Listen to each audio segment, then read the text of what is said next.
নমস্কার বন্ধুরা, কি কিচেনে আমাদের সকলকে স্বাগত।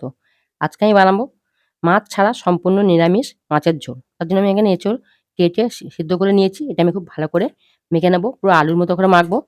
দেখুন গলে যাচ্ছে। এটা আমি পুরো মেখে নিয়ে তারপর দেখাবো এর মধ্যে আমি কি কি মিক্স করি।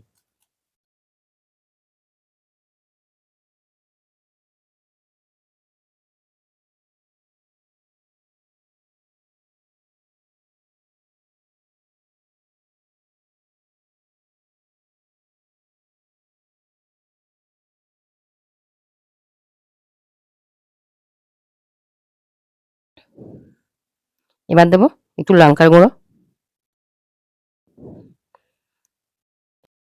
ধনে জিরের গুঁড়ো, এবার দেবো একটু গরম মশলার গুঁড়ো, এবার দেবো ২ চামচ বেসন, আর দেবো কর্নফ্লাওয়ার। আমি এখানে কর্নফ্লাওয়ার দিচ্ছি, কর্নফ্লাওয়ার যদি না থাকে আপনারা চালের গুঁড়ো বা ময়দা দিতেই পারেন। এটা আমি খুব ভালো করে মেখে নেবো, যেভাবে লুচি বা রুটি ডো বানায় ডো বানিয়ে নেব। দেখুন আমরা ডো বানিয়ে নিয়েছি। আমি হাতে একটু তেল দিয়ে নেব। আমি এখান থেকে নেব, বেশ বড় বড় নেব। যে যেমন পিচ করবেন ঠিক সেইভাবে নেবেন।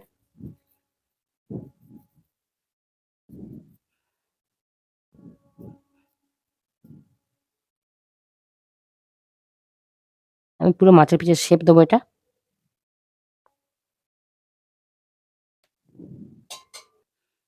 দেখুন এই মাঝখানটা একটা গর্ত করে দেবো।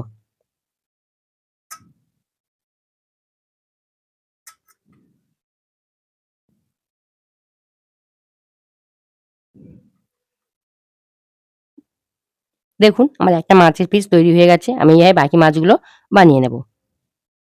দেখুন আর মাছের পিসগুলো সব তৈরি করা হয়ে গেছে। এবার কড়াই বসিয়ে দিয়েছি। কড়াই দেবো তেল, সর্ষের তেলে করব।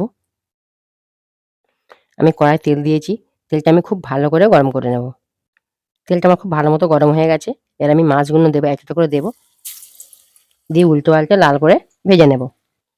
আর এগুলো ভাজা হয়ে গেছে, আমি তুলে নেব। বাকি মাছগুলো এইভাবে আমি ভেজে নেব। দেখুন আমার সব মাছগুলো ভাজা হয়ে গেছে। ওই মাছ ভাজার তেলের মধ্যে আমি দেব শুকনো লঙ্কা, দারচিনি আর এলাচ। আর দেব অল্প একটু গোটা জিরে। আমি এখানে আলু দিয়ে করছি, আপনারা চাইলে আলুটা নাও দিতে পারেন। পোস্ত কাজু দিয়ে করতে পারেন, বা কাজু চালমগজ বাটা দিয়ে করতে পারেন। এবার দেবো ৩টে কাঁচা লঙ্কা, একটু আদা গ্রেট করা আছে দিয়ে দেবো, একটা টমেটো টুকরো করা আছে দিয়ে দেবো। দিয়ে আমি এটা খুব ভালো করে কষিয়ে নেব। এবার দেবো লবণ পরিমাণ মতো, হলুদ গুঁড়ো, এবার দেবো ঝালের জন্য লঙ্কার গুঁড়ো। ঝালটা দিয়ে যেমন খাবেন বুঝে দেবেন।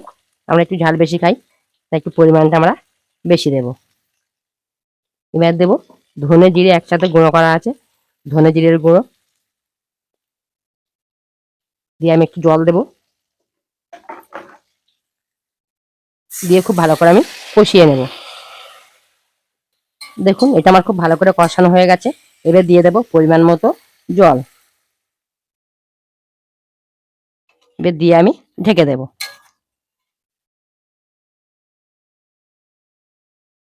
অল্প একটু চিনি।